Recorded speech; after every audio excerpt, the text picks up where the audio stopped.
ফেব্রুয়ারির শেষের দিকে শুরু হয় ইরান মার্কিন ইসরায়েল যুদ্ধ। হামলা পাল্টা হামলায় কেউ খোয়ায় সামরিক সরঞ্জাম, সেনা ও স্থাপনা, আবার কেউ হারায় সর্বোচ্চ নেতাকে।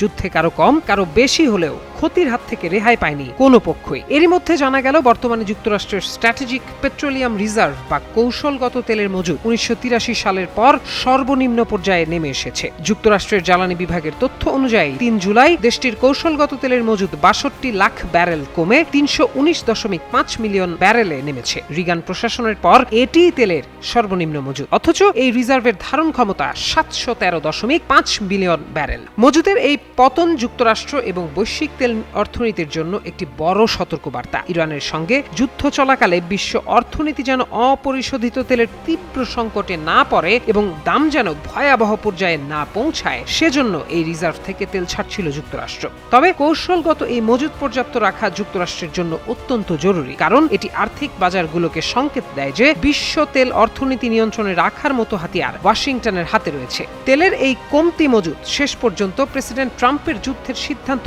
বা বিকল্পগুলোকে সীমিত করে দিতে পারে বলে মনে করছেন বিশেষজ্ঞরা।